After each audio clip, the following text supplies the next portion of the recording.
First Indian అడుగుతా, నీకు చాలా మంది బిగ్ బాస్ లో కానీ లేకపోతే బయట ఇండస్ట్రీలో కానీ చాలా మంది ఫ్రెండ్స్ ఉన్నారు కదా, సో ర్యాండమ్ గా ఒక పర్సన్ పేరు చెప్తాను, ఆ పర్సన్ గురించి నెగిటివ్ చెప్పాలి. నెగిటివ్ చెప్పాలి.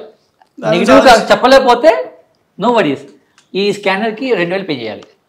ఓకే, 2,000 పే చేయాలి.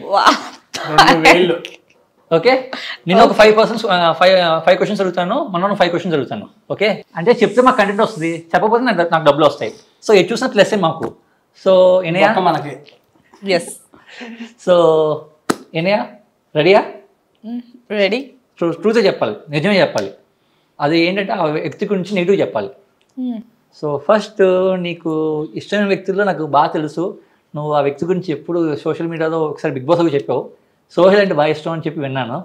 సో సోహెల్ నీకు నచ్చింది ఏంటి? క్వాలిటీ కానీ సోహెల్తో అసలు అందంగా, చాలా అందంగా ఉంటాడు, అది నచ్చింది. ఇగో ఈ సొల్లే వద్దు, ఈ సొల్లే మాకు వద్దు, ఈ కవర్ బిస్కెట్లు మాకు వద్దు, జెన్యున్గా చెప్పు. సోహెల్ నీకు నచ్చదు ఏంటి?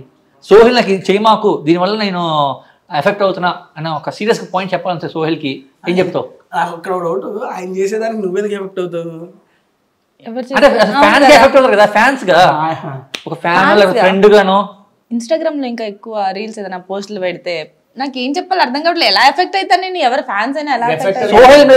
సోహెల్ నీకు నచ్చిన క్వాలిటీ చెప్పబ్బా ఒకటి. One negative thing about him అంట. Yeah, one negative thing strong గా కావాలి నాకు ఆన్సర్. లేదంటే ఇగో చెప్పలేకపోతే పే చెయ్యి, నాకేం ప్రాబ్లం లేదు.